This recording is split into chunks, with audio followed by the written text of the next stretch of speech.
Morlun, not less. Welcome back to Toy Lips, friends, and today we are taking a look at the last regular figure in this wave, the comic series Morlun, one of the inheritors group of people. He's actually the central character, super ancient, some type of vampire-like thing, but he hunts down spider totems, and Pete over here is just a hapless victim. It's like, bro, I just got bit by a thing. I don't worship a spider god, you know what I'm saying? But this guy is super powerful, super long-lived, and even more so when he feeds, as he is wont to do. He did a thing here, Spider-Verse, everybody knows that. He's kind of the guy behind it all, hunting down all of the spider totems and eating all of the spider totems. Today, we eat him.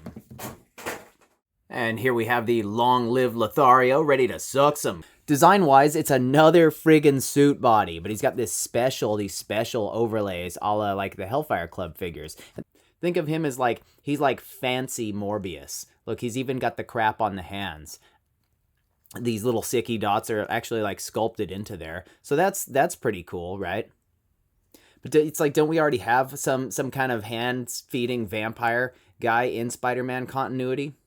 I did dig that other story, J. Michael Straczynski. Those were good times, back when serious things were serious, you know? It's most famous from the Spider-Verse stuff by old Dan Slott. And honestly, unpopular opinion alert, man. That guy is just too schlocky for me. This was supposed to be like deadly serious stuff, and it's just nothing but silliness, you know? Speaking of silliness, it's these damn suit body legs, and I just can't get him to stand on these stupid feet. These are the only hands he comes with, but they are special for him, and so is the head. And you know what? He comes with an extra head, and y'all know how I feel about that. I think aesthetically he shines pretty well. He's got these little things are painted all around it, buttons and buckles and such. I mean, who wears some kind of metallic silver vest? I don't know. Who knows how often your tastes change when you're alive for hundreds or even thousands of years. And look, they painted the back buttons. Sorry, Star Wars fans.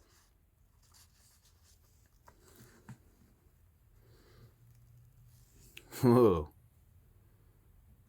We've established that he looks the part, but how does he twist? Oh, let's twist again. And so this head is, you know, it's on a ball peg hinge right here. You can see the bottom of that hinge, and that's all you'll get is a little bit of down because of this nice long sculpted hair flowing over the shoulders. You're not going to get much back, and that's all right. Same with the tilt. It's all hampered by that hair, which is what you would want for the character. And he's gonna, you know, I guess he could do a lot of dynamic stuff. He is like super powerful physically and otherwise. Underneath this suit thing, this is a softer material, but you're going to have ball jointed shoulders that come up to here. They'll rotate all the way around, bicep cut. We'll also rotate double jointed elbows. Those will fold up somewhat. You have this fancy cuff kind of in the way of that. Wrists are hinged in and out, and also obstructed a little by the cuff. Not much back, but on the forward, yeah, you can force it. It's great. It's great all day. Hidden underneath here, standard suit body. Gonna have an ab crunch there, which isn't really hindered too much by this very pliable material. Waist twist. He's gonna have that rock hard butt in the way. Years of toning and work. But you could force him into the splits. You know how these are, a little gummy. Upper thigh cut, double jointed knee, got a little slit in the coat. And you guys have seen these Garbo suit bodies before. This is the worst of it, is down here by the ankle, the rocker. It's got some hinge back and forth. But by God, you're gonna struggle to stand. I'm gonna struggle to stand him. But you know, that's part of the gig. It's taking all this great care in like 9 hours to stand some figures up and around for some poses. Some of you guys know the gig. So again, mostly standard suit body articulation, but with a little extra flavor. That ancient vampire flavor. As far as accessories, he does come with an extra head, but just an extra head. I'd say I'm torn, but come on, give us a bunch of accessories. And it's a different expression, sure, but it's really more of a half measure. It looks nice, but how about just some full... Look, it just dials all the way into that one over there. How about that? Yeah, it's just barely. Like, open them jaws up, unhinge them jaws, player. Very similar to the other. It's just a cracked mouth, just a little... let me get some of that.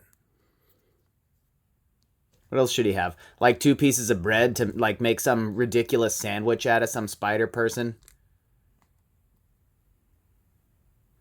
I don't know. That's how Dan Slott writes, right? Nothing has any gravity. I hate to pick on that because that's what got us the Spider-Verse stuff, but maybe he's like Toriyama. Really cool ideas, just the execution, maybe not for me. Maybe not for me. Nicely sculpted hair. Is it the same hair stand courtesy of Headpool? Thank you, Headpool. Exactly the same. Yes. He just like scalpeled off his all the way around the sideburns and everything. You're not going to make any friends ragging on Dan Slott around here, right? How long did he have that book? Like 10 years? How does this happen? Anyway, the Marvel Legends Morlun stands about 6 3/8 of an inch tall. And here he is next to a couple of other figures from this wave. They're movie figures. It's not exactly the same thing. There was only one other besides the BaF that are a comic figure from this wave. And when we do that one, very soon, we'll throw them all in together. And how about a parade of spider people to tantalize and tease his trick ass? We have Miles Morales, Gwen Stacy, and Peter Porker, the spectacular Spider Ham. Yes, that's right. And because it's only fitting, we have Billy Braddock, the founder of the Warriors of the Great Web, and Miguel O'Hara, who wasn't too busy. The fan service continues with Scarlet Spider and Venom. Here he is next to the classic comic book Spider-Man and the other comic figure from this wave, Shriek. And you know I gotta come with that left field love, hot on the heels of Season 2, which I'm sure is great, but I haven't started yet. What were they thinking, releasing that the same day as Spider-Man? You know what I mean? Old Riviera Gary. Leave a like, you know I like you. Probably. And some of my other absolute favorite toys, the NECA Ninja Turtles cartoon Leatherhead. And of course we have the Marvel Legends 2 Emo for Pizza Spider-Man and the Marvel Legends Morning Coffee Mostly Bucky Cap Deadpool. That alien suit finna eat you, playa. High five. Ugh. Alright, let's be real. It's more reuse and another suit body in the same wave. How far back to these particular suit bodies, like these legs and these feet, how far back do these date anyway? Like 2011, maybe? 2012? You know, it's got this new jacket, whatever, the cuffs, these new overlay pieces. At the end of the day, though, that's kind of the name of the game with some of these, and he certainly looks the part. It is Morlun. Morlun wasn't high on my list, but more than a lot of the other sort of Marvel characters and what have you, I'm always thrilled to have more Spider-Man villains. Everybody knows he's sort of got the most impressive, like, Marvel Rogues gallery, right? Right? I do love my 90s X-Men nonsense, but I'm not really that mad about this. He does come with an extra head, but nothing else besides that. Give me a couple of other hands. Give me, I don't know, a roast leg of mutton or some garbage. No, that's no good. But stop giving us nothing and acting like it's cool. Like I said, he does look the part, and you put him on the shelf, and it's unmistakably Morlun. You're not going to be like, well, I mean, just don't maybe have him too close to your Hellfire guys, because he might blend in there. He might blend in a little bit. I haven't opened that box, or I would have done some side-by-sides with those suits.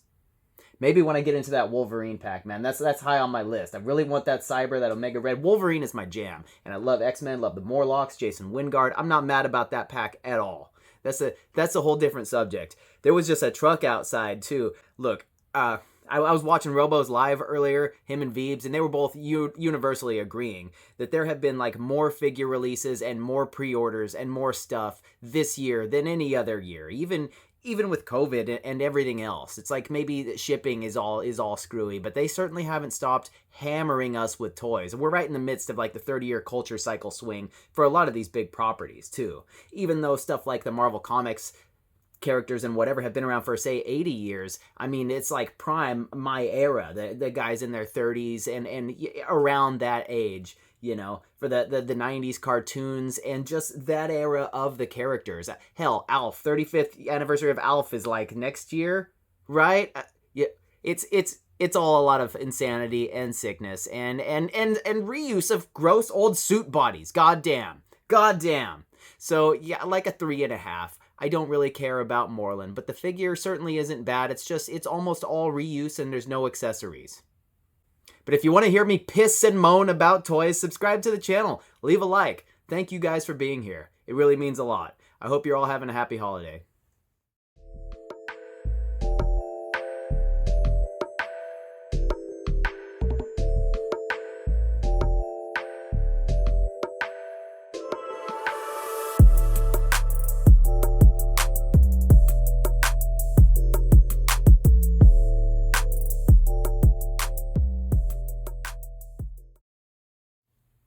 If any of you fang bangers out there are hungry for more vampire action, I'd check out the Image Comics and Skybound series Redneck by Donny Cates and Lissandro Esterin. Really good stuff. It's been running for a bit, but they're just starting a new arc. Available wherever books are sold.